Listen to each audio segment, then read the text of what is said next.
everyone, and welcome to Taste and Elevate. We're on day 4 of our 40-day mindset reset, and we're going to get right into it.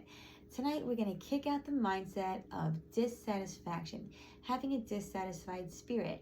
So what does that exactly mean? It means that we're never satisfied, and there's an element to where that's good so that we don't fall into complacency, because we do need drive, we do need motivation and ambition and so forth, all of that obviously to get out of bed and live our lives, right?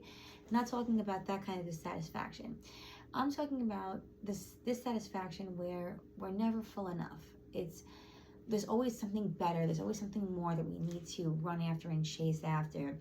And since this is a channel related to nutrition coaching, we're going to relate it to our plate, and our mindset as it relates to food in the areas of dissatisfaction. Because that could be really problematic if all you're doing is looking for what's going to, make you feel good for a moment by taking whatever you want into your body, rather than being a little bit more intentional and focused on what the end goal really will be for you at that point. So the whole idea of this is that you want to get to the root of where this dissatisfaction is really stemming from, and then we apply the word to it and we get the victory. So a lot of times, people are dissatisfied, they're trying to fill that void. It's because they have emptiness in their hearts and emptiness in their spirit, and they don't really know where to go with it. Maybe people battle depression, maybe people have anxiety or loneliness, and they're feeling that need for control with constantly filling themselves up with whatever they well please, And as I said before, it seems good and like self-love in the moment, like I'm taking care of me. But at the end of the day, when you start to realize that you're really damaging yourself, it's quite frankly self-sabotage. And so I want to get right into the word, because this is going to teach us how to settle in and settle down, and so that we can be able to not let our body tell us the way it's going to go, but we're going to let our spirits and our mind really hold the reins here, and we're going to use self-control. Now, this is a letter from Paul the Apostle to the Philippians church, found in Philippians 4, verses 12 to 13. Let's jump in. Okay. I know what it is to be in need, and I know what it is to have plenty. I have learned the secret of being content in any and every situation, whether well-fed or hungry, whether living in plenty or in want.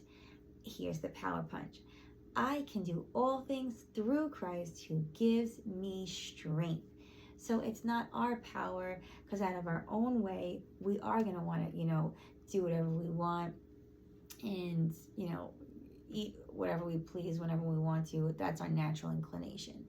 But unless we harness the power of Christ in us, our bodies and our own will, which is really built for self-sabotage apart from Him, will drive us straight into the ground. So many vehicles that we can end up there. But the main vehicle to life and fullness, eternal fullness, is through the power of Christ. That anointing that gives us the strength to have a little and to have plenty and to still remain the same, unmoved, unshakable. You know your path, you know where you're walking, you get those blinders on, and you are allowed to say no. Your emotions don't boss you, for you have learned how to have a little and how to have a lot. And let me tell you something else.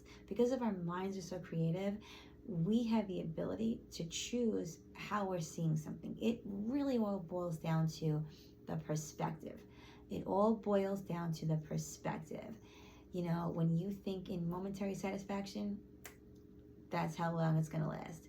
When you think in long term, you'll hold out a little bit and give yourself that pull in the reins here, because you know what your end game is, and then you will be way happier, way longer if you take that route. Anyway, I hope this was interesting. I hope this was helpful. We're going to boot out that dissatisfaction, that dissatisfying spirit that always is running us with his fingers and through our nose and pulling us all over the place.